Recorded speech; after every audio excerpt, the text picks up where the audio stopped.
You're listening to People, Places, Planet, the official podcast of the Environmental Law Institute, a nonpartisan, nonprofit research and education institute making law work for people, places, and the planet. If you enjoy the podcast and want to support our work, consider donating at eli.org/donate.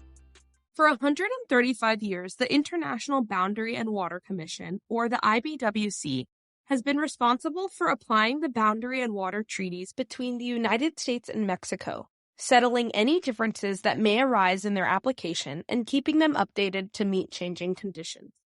The IBWC's mission is to apply the rights and obligations which the governments of the United States and Mexico assume under numerous boundary and water treaties and related agreements, known as minutes, in a way that benefits the social and economic welfare of the peoples on the two sides of the boundaries and improves relations between the two countries. Since Commissioner Giner's arrival more than 3.5 years ago, the U.S. section of the IBWC has been extraordinarily busy dealing with water management and water quality issues from San Diego to the Texas Gulf Coast.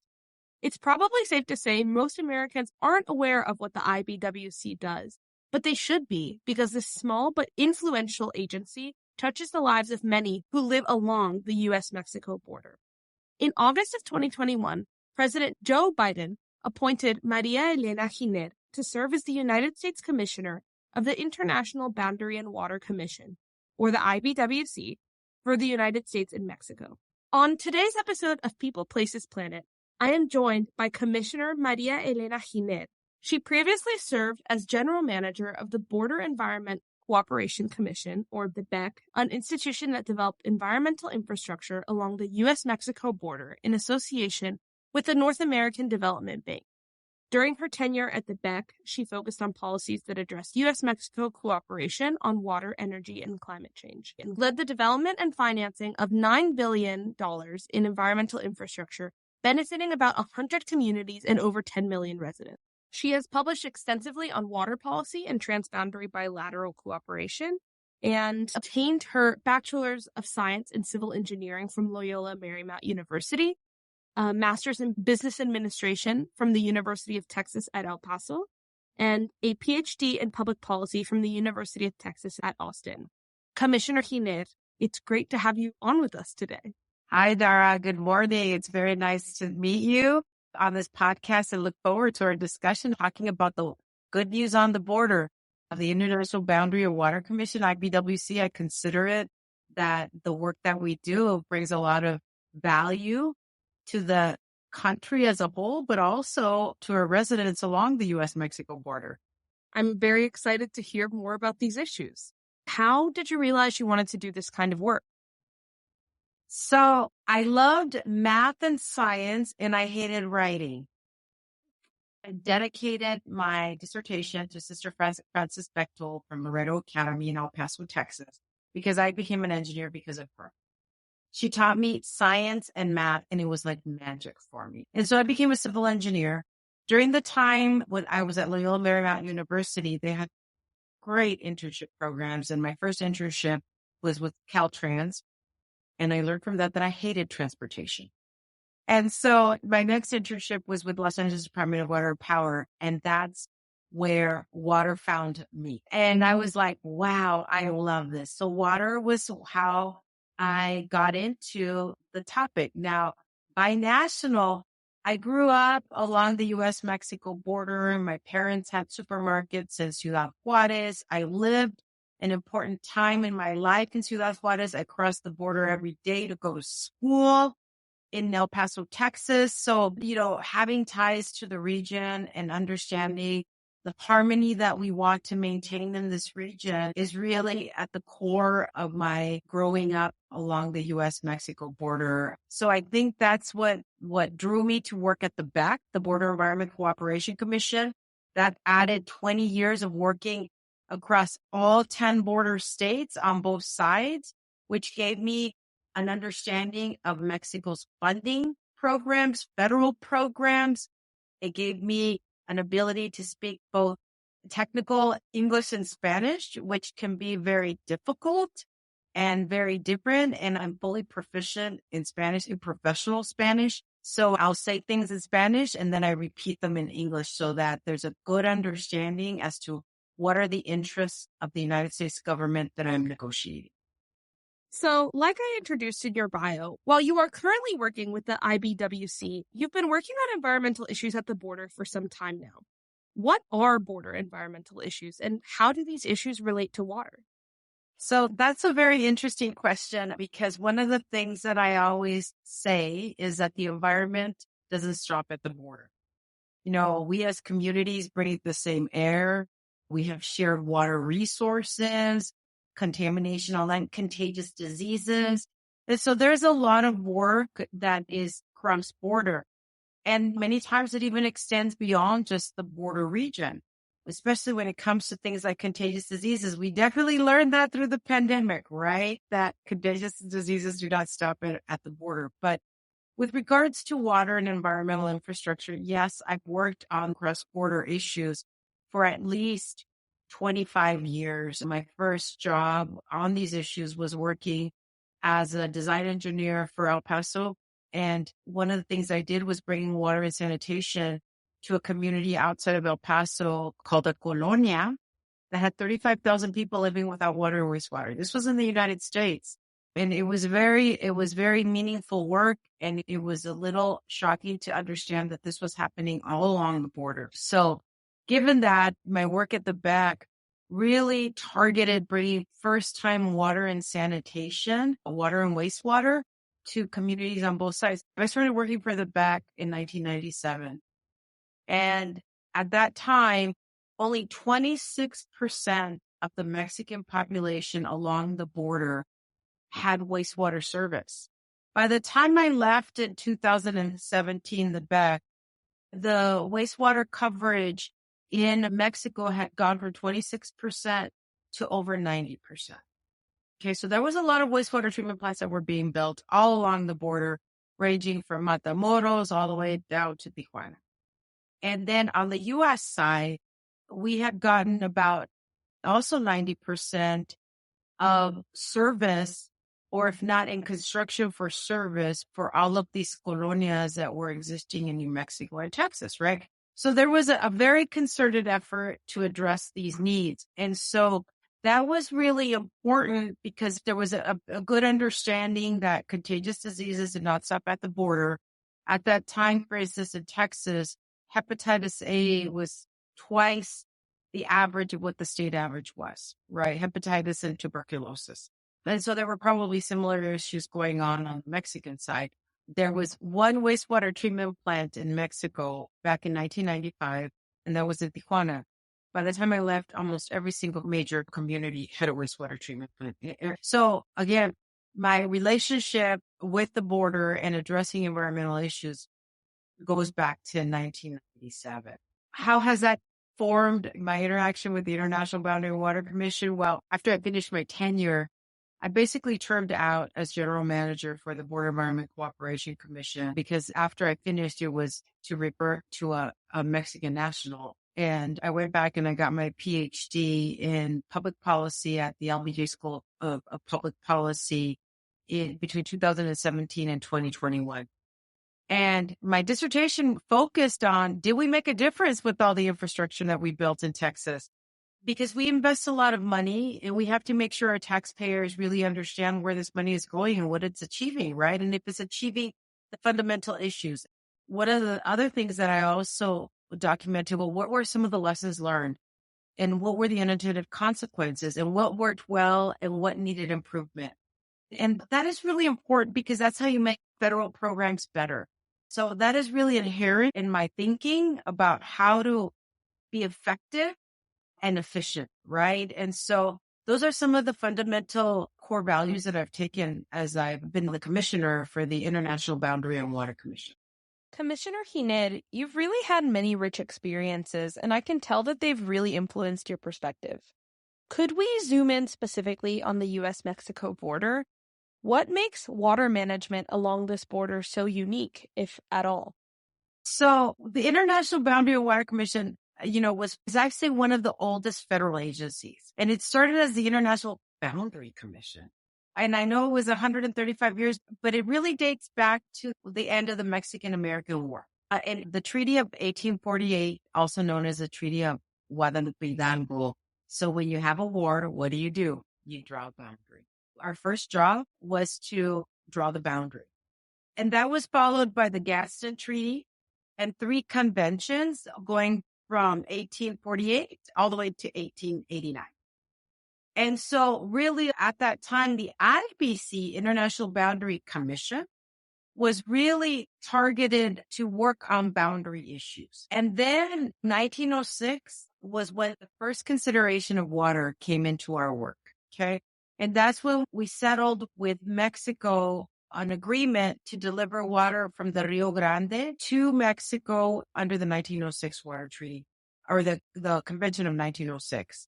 And in that delivery, we are responsible to deliver to Mexico, specifically the Ciudad Juárez area, 60,000 acre feet of water per year from the Rio Grande. This was followed by a series of conventions as well, but the 1944 Water Treaty was what morphed the IBC, International Boundary Commission, to the International Boundary and Water Commission. And the 1944 Water Treaty is what looked at watersheds. And that's where water started to become an important part of our work. One is the Tijuana River. The second is the Colorado River. And the third is the Rio Grande after Fort Quitman. Okay, that's outside of El Paso. And so on the Tijuana River, I think they kind of envisioned that maybe that would turn into a water supply. It really hasn't. And much of our work has been related to sanitation in that area. But with regards to the Colorado River, we are responsible to deliver to Mexico 1.5 million acre feet of water per year. And that's a source of water that comes from snowpack.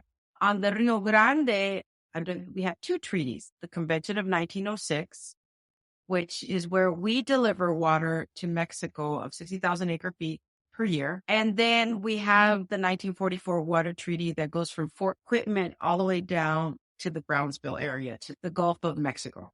Mexico is required to deliver to us, on average, 350,000 acre feet per year over a 5-year cycle, which is a total of 1.75 million acre feet. And so why is that 5 years? So the reason it is 5 years is because on the basins that feed this region, it's rainwater. And so unlike the Colorado River, where it's snowpacked and we can expect it to snow every year, we can't expect it to rain and fill up the reservoirs every year. And so that's why it's a 5-year agreement. The 1944 Water Treaty also gave us authority to build infrastructure. And so that infrastructure was levees. So we managed 500,000 miles of levees. We are responsible for flood control all along the Rio Grande, from southern New Mexico all the way down to South Texas, and a portion of the Tijuana River. We have 2 international dams, and they're international because they're co-owned and co-operated by the 2 countries. That's Amistad Dam, which is ranked 11th in conservation capacity, and Falcon, which is ranked 29th in conservation capacity. And so these dams, are earthen dams, were built between the 2 countries, sharing on costs, and we share on operation and maintenance of the dams. And we operate them to conserve water, but also for flood protection of the South Texas region. The other thing we have on the Rio Grande is 700 hydraulic structures, 5 diversion dams. This is all things that we maintain. So we maintain a lot of hard infrastructure. Another element of our responsibility of the 1944 Water Treaty is related to pollution prevention and really sanitation. And so we have 2 wastewater treatment plants, one in San Diego where we treat Tijuana's sewage, and another one in Nogales where we treat the city of Nogales, Arizona, and Nogales, Sonora's wastewater. And then we also have a third one, which was completely on the Mexican side, which we rely on our Mexican partners to operate, but we help fund the maintenance of it, is the Nuevo Laredo wastewater treatment plant. So wastewater is also within our purview in terms of providing funding, or in the case of Nogales and San Diego, is providing the service of wastewater treatment. So in summary, what we do is we operate a lot of infrastructure. 500 miles of levees, 2 international dams, which are considered some of the largest in the nation, 2 wastewater treatment plants, 700 hydraulic structures, 5 diversion dams, and 2 ports of entry. And of course, let's not forget the B in IBWC, boundary. We actually maintain 800 boundary markers along the border as well. That is an addition. This work that we do in infrastructure is an addition to water diplomacy and the work we do on delivery of water and water accounting in the 1944 Water Treaty and the Convention of 1906, where we deliver water to Mexico as well. Commissioner, I have a quick question. I was really interested by what you said about projects where you are relying on your partners. I assume some of your projects really require a lot of bilateral cooperation. Do you have to manage situations where one side, either the U.S. or Mexico, is all ready to move forward with a project, but there's a holdup on the other side? How do you coordinate big projects between two countries? We have to do a lot of bilateral coordination, right? And I think one of the things that's really important to highlight is that to be a commissioner, you have to be an engineer. And so it's really interesting because when it comes to operation and maintenance, we speak the same language. Yes, countries have differences in timing of money. Like we plan for our funding 2 years out, and Mexico plans for their funding for the next year. And so those are the things that we have differences. So sometimes in the minutes, which is the tool that we use to have agreements with Mexico, we may pay a certain part first and then they catch up, or vice versa. So we have a certain level of accounting that goes into how we fund things, right? I cannot think of anything where we've had differences of whether we need to maintain things. We just say, this is the funding we can put together, and this is what will be the priorities. But it takes technical coordination, right? Absolutely. So in your time at the IBWC, what have you coordinated and negotiated?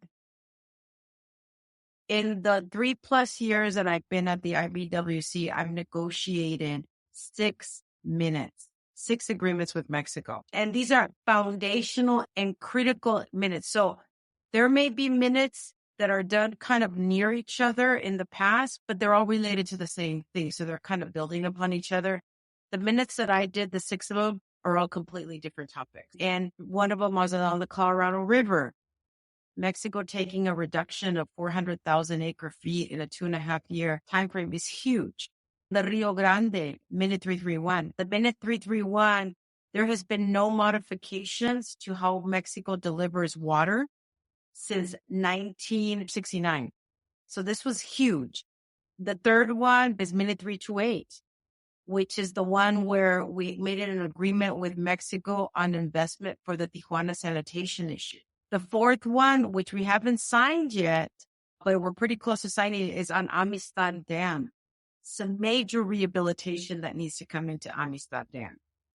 And so those are 4 of the 6 that are very foundational. The 5th one is related to emergency deliveries of water for Tijuana. And then the 6th one had to do with bringing in technology, the badges that we use as a commission so that we can cross freely back and forth between the border.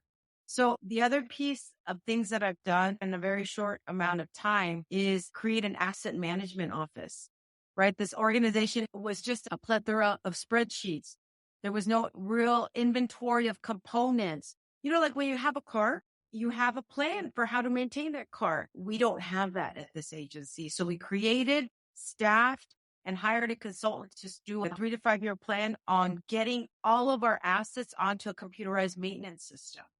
The other thing is, when I got here, there was not a consistent way of tracking and contracting projects. We're only getting about $32 million a year in construction funding for the entire border. And we had almost $200 million of unobligated funds. Before we continue, one quick question. When you say obligated versus unobligated funds, is an obligated fund basically we have a set amount of money and it's already authorized to go towards a certain project, And an unobligated fund is money that's unattached to any project, or is there another way to think about it? So obligated means you have it contracted, ready to go, to spend. Unobligated means it's sitting in an account and you may say, oh, I'm going to fund these projects, but you haven't contracted them. Once you contracted them, you know you're going to start spending it. And so Congress doesn't want to give you funding. You're not obligating your funds, right? So accelerating contract, getting construction in place. The other thing is a long-term capital plan. This agency has no capital plan, 20-year capital plan that will allow you to have a good budgeting process and have real efficiency. We are completely in a reactive mode, not a proactive mode, which reactive modes is expensive versus maintenance, right? So that's the other. And then another thing is that our deferred maintenance extremely ballooned because our heavy equipment program in 10 years, they had bought maybe 50 pieces of heavy equipment. And most of our equipment was from the 80s. And in less than 2.5 years, we've bought over 100 pieces of heavy equipment. And we've started to measure our accomplishments, right? So when I got here, we had a strategic plan with goals and we retroactively measured what we achieved. And we were 52% of our goal. Now we're over 90% of our goals. And that's because, again, you have a strategic plan, you have goals, you have metrics, and they cascade down to the performance level, right? That wasn't being done before. So these are all things that I did at my previous agency. But at the same time, I recognize that managing taxpayer dollars is really important. And Dara, this is really important because being transparent and showing taxpayers that we're being efficient is really important as a federal official to demonstrate. Absolutely. One aspect that I was curious about is, your role as a negotiator is to ensure the best interest of U.S. citizens and our water quality. And for the negotiators on the Mexican side, that is their same goal, but for Mexican citizens. And so you're telling me about these minutes, like, for example, on the Colorado River, Mexico accepting 400,000 acre-feet less of water for their citizens. Or even Minute 331, which is asking both sides to adjust to a new normal in their water deliveries, something that hasn't been changed since 1968. So this is an upheaval, and like you said, it's foundational. And I'm just curious about how you find that spirit of cooperation and how these countries work to cooperate and sometimes compromise, and how that whole process works. So this is kind of the framework that I like to follow. One of the things that I do when I go in and negotiate something is that I go in from a position of humility. I don't know everything. And anybody on the staff are used to me saying, okay, I need to understand the entire puzzle, because if I don't, then I'm going to miss something and I'm not negotiating from a good position. And with that humility is a level of empathy, is really kind of understanding and really empathizing with people on what the impact is to their daily lives. These are people's daily livelihoods that you are impacting when they don't have water, when they can't farm, when they can't grow. They have to lay people up, people that have been with them for decades, right? And I come from a family business background. My parents had supermarkets, and I come from a working class family. I'm first generation college educated, and I could really relate to those people that are going through this. So it's humility, empathy. And then the other thing is, how do you advance change? So this is where persistence, resilience is really important. And sometimes you want to throw in the towel and you're like, no, this is the path. I am convinced this is the path. So you have to be resilient. You have to keep pushing, right? And that's the third piece of the equation. And then the final piece of the equation for me is having a greater ambition than myself, really recognizing that the region deserves better.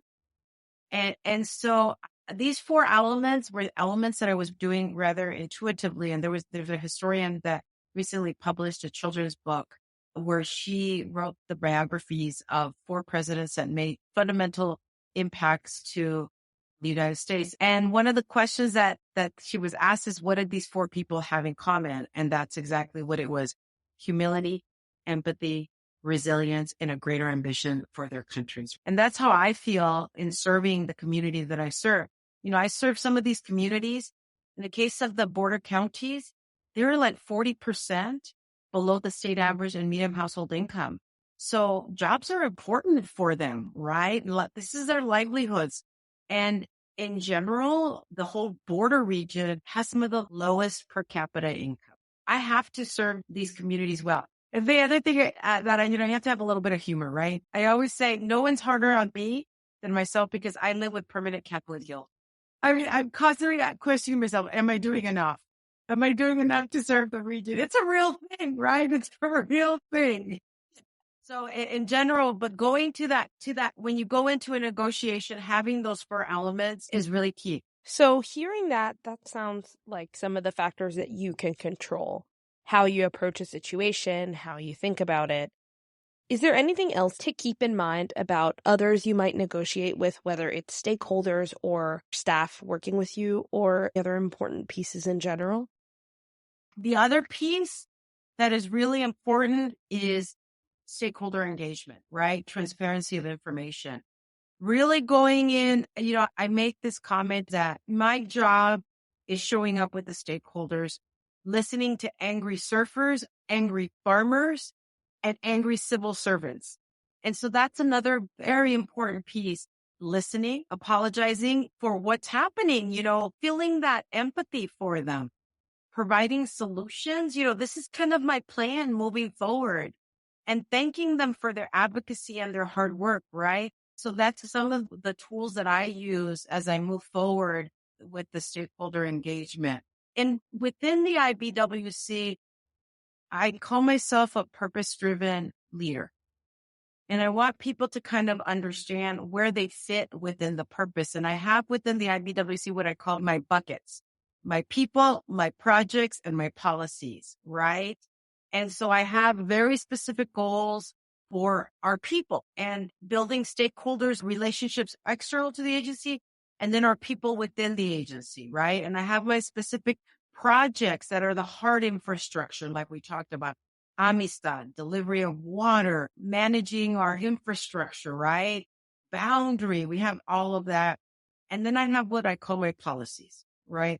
And 3 fundamental foundational policies that I'm advancing is our manpower study, our asset management policy, and our capital plan policy, right? These are all foundational to having a very resilient organization. The recent Minute 331 agreement aims to improve water delivery predictability from Mexico to the U.S. for the Rio Grande. What specific measures are included to ensure Mexico can meet water obligations, and how might these changes impact agricultural and environmental stakeholders in the region?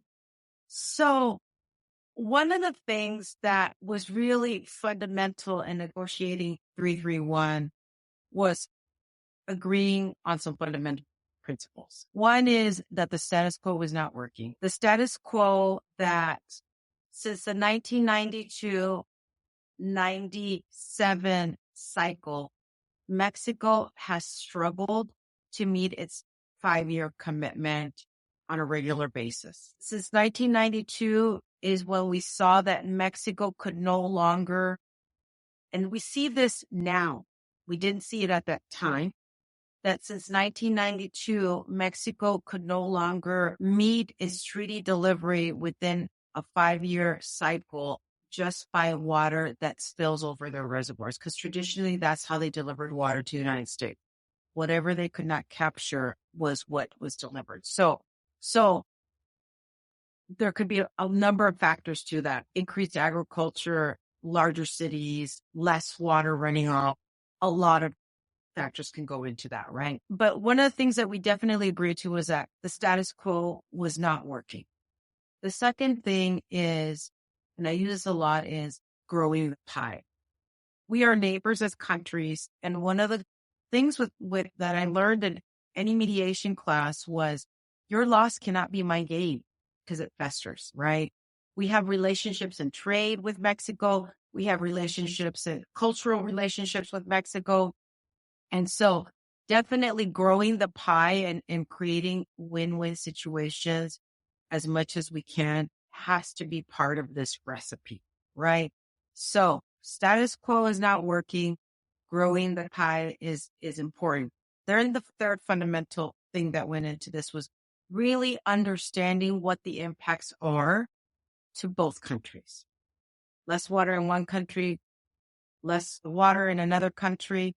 And part of this was how we came up with Minute 331. The fourth core principle is data and science. Perception is not fact, and really understanding that. So the elements that went into growing the pie of this are things like creating a work group for projects that will bring more water to the region or create efficiencies that will bring more water to the region. The environment work group that will create more function of the river, as it's meant to function, with water in Big Bend year round. That will bring more water, to the region. The transparency elements and science that are emphasized in this is the role of the policy work group and the hydrology work group. The policy work group solidifies a framework in place to have open discussions on a regular basis where Texas is with us shoulder to shoulder. Conagua is with our Mexican section shoulder to shoulder. And we're talking about what's happening in the basin, both from a science perspective and a transparency perspective, right? And then we also put some operational improvements in there that we thought were really important to clarify. It's not a 10-year cycle. It's not a 1-year cycle. It's a 5-year cycle. And the 5-year cycle cannot be exceeded unless there's an extraordinary drought or serious accident, right? So again, clarity on that. Socialization elements of this are basically two of them. The socialization that it's a 5-year cycle, not a 1-year cycle, not a 10-year cycle, right, was part of this as well. The socialization that the reservoirs in Mexico needed to be operated in a way that no longer could they satisfy their delivery to the United States through what they could not capture or basically spilled water. They actually had to plan in the reservoir management to actually make conscientious deliveries, purposeful deliveries to the United States to meet their treaty obligation, right? So that's the socialization. Now, from the tools perspective, we gave them tools to bring more predictability and reliability to the river. One is right now, whatever spills into the river flows naturally into it was not captured in Mexico. The United States gets 1/3. Now we're giving Mexico the opportunity to give us a larger portion of water that would have already been in the river. It gives them an opportunity to do a reservoir transfer. It also gives them an opportunity to deliver earlier because if they over-deliver, they could potentially get a credit. And it gives them an opportunity, especially as we go into times of scarcity, or we are in times of scarcity, that they can use other river sources such as San Juan and Rio Alamo to deliver water to the United States. How do you measure water? So we have gauging stations that are out there. So there's not a water ferry that goes out there and says, this is how much water belongs to the U.S. and how much water belongs to Mexico. We have hundreds of gauging stations. We have over 200 gauging stations all along the river. And these measure flows. And so we have flows that come in from U.S. tributaries, such as the Pickles, the Devils, Good Enough Springs. That is 100% U.S. water. We also have what we call unmeasured flows, which whatever water's left there, half belongs to the United States, half belongs to Mexico. But we have a whole water accounting division that keeps track of ownership of water in the river and water in our dams. That's super interesting. And it makes sense why the commissioner has to be an engineer to understand. Right. And so we have hydrotechs that are out there physically measuring, flows, reading gauging stations. Luckily, in the digital world, the technology has been really helpful as opposed to manually measuring. And the other thing is that both countries have to measure, and we have to agree that this is the correct measurement, right? So technology has been our friend in that. And can technology also help you predict what kinds of water flows you're going to get?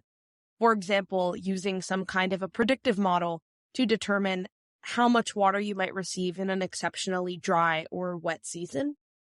IBWC is unconscionably lacking in science. We do not do predictive modeling. We have not gotten to that point.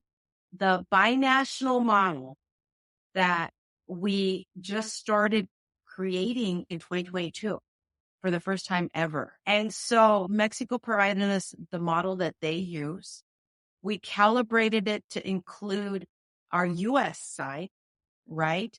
And so now we are pretty close to finishing a version 1.0 of that model. So the science piece is really, the hydrology work group is really fundamental. We have not gotten to predictive modeling yet. And the Bureau of Reclamation has been doing that for decades. And so the border region has really had a huge disservice that we haven't done that level of science. And so that is one of the areas that we still need to grow within the IBWC, is a science area that will allow for us to have predictive modeling. Thanks for explaining more about how you actually measure the water and also the limits of those measurements for now. I didn't realize all of this was happening behind the scenes. How have other issues at the border impacted water management and IBWC's work? So one of the issues that has also impacted at the border is obviously changes in temperature at the IBWC, right? So we have less runoff coming into our reservoirs. For instance, on the Colorado River, this is very well documented. We don't have this documented on the Texas side. So that's what's really been a little disconcerting. On the Colorado River, for instance, they are now detecting that when they have average snowpack, they may have 30% of expected runoff, 60% of expected runoff. So where is that water going, right? Where's that water going that they're not having average runoff? And so what it is the concept that maybe longer summers, longer warmer weather, more vegetation that's growing because there's longer warmer weather. So if you have vegetation starting to grow in March as opposed to April and May, that takes up water, right?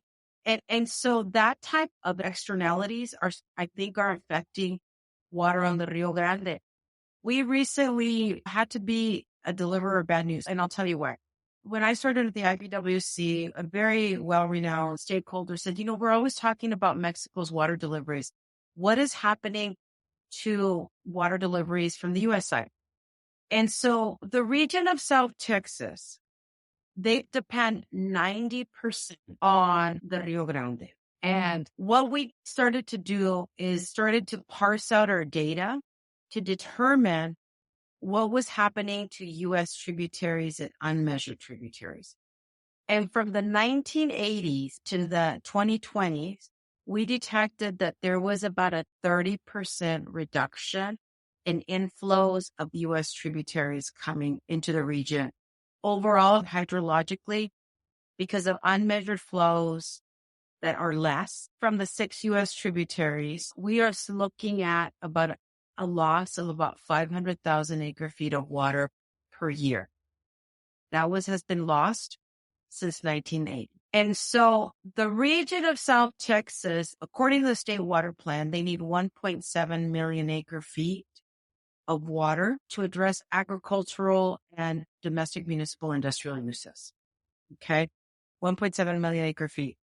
And so even if Mexico were to be able to deliver annually 350,000 acre feet, there is a huge stress that is going on to what the U.S. tributaries are. The U.S. tributaries are actually a larger portion of the water needs, about 70% of the water needs for the region, right? So when there's a reduction in the U.S. portion of the water, irrigation is heavily impacted as well. So the 1.7 million acre feet of water that the region needs, about 250,000 acre feet are for municipal purposes. So we're talking about the biggest impact being on agriculture.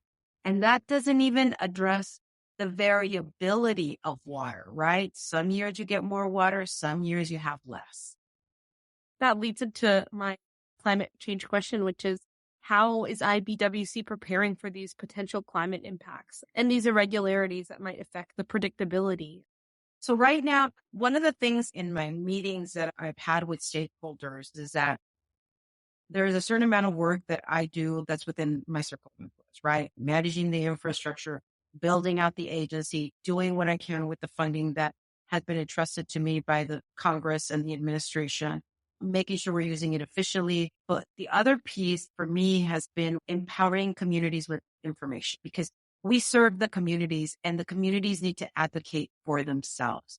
And advocating for themselves has to be based on information that they can use to demonstrate how they're being negatively impacted, right? And this is really important to highlight that our gauging station information is not a hydrologic study. It's just saying what's flowing in. It has no opinion as to whether it's drought, less precipitation, more pumping. We don't know what's happening upstream of the gauging stations. It is not our lane. Okay. And so in that sense, creating that science is going to be really, really important. And the stakeholders need to ask for that, need to advocate for the funding for that science, need to advocate for wanting the science, need to advocate for the infrastructure needed to mitigate the impact. I'll give you an example. So we talked about the losses of water that have come to the region because we don't know. But we also know that our reservoirs only have 2 years of storage capacity.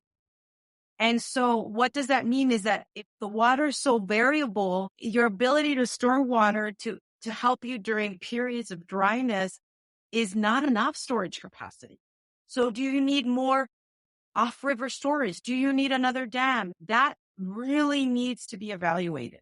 And the good thing is that I've started to provide this information to not only to the members of Congress, the whole Texas delegation, but also to the state of Texas and their legislature. And so it really has warmed my heart when I hear such a renowned state senator, Charles Perry of Texas, say there's less water in Texas, there's more people in Texas, it's more expensive, and Texas is 20 years behind the time. I feel that's how we start moving forward to solutions, right?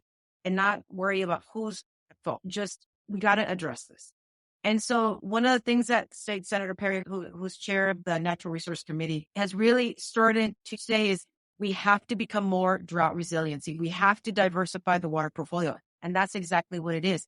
The other thing that's also been really changing the narrative down there is we have to become less dependent on Rio Grande water. It's a highly variable source, whether it be because of deliveries from Mexico.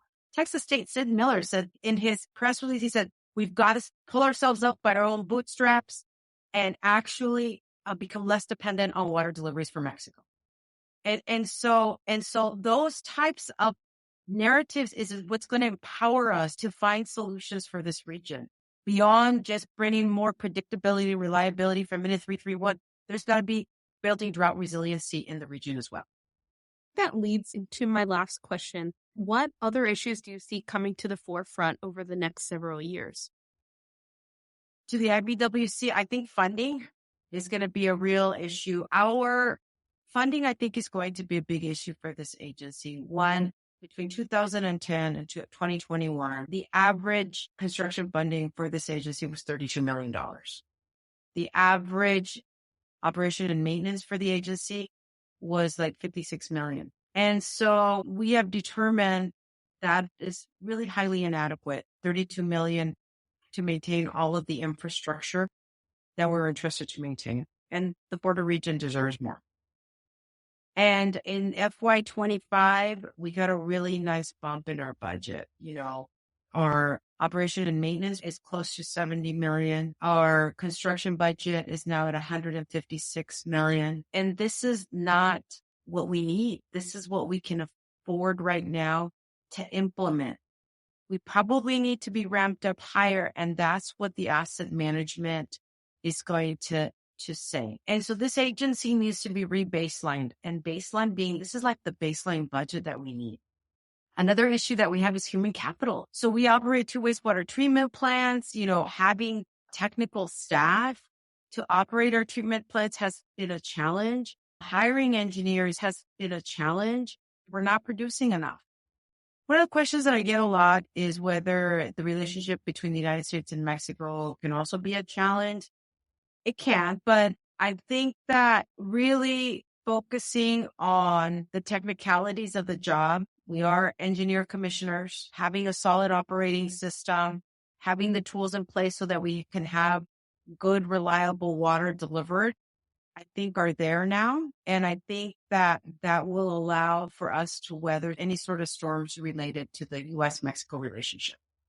That's a great note to end on. Well, thank you so much for this enlightening discussion. It was wonderful to learn about the work of the IBWC and more about your experience, Commissioner Giner. It was absolutely a pleasure to have you on today. Dara, thank you for your time. Thank you for being willing to address this subject. And thank you for being so enthusiastic about it, because it makes me more enthusiastic about my job. Kudos to you. Thanks for listening to People, Places, Planet, the official podcast of the Environmental Law Institute. Our work wouldn't be possible without the support of people like you. If you'd like to learn more about what we do, attend one of our events, or support our work financially, head to eli.org.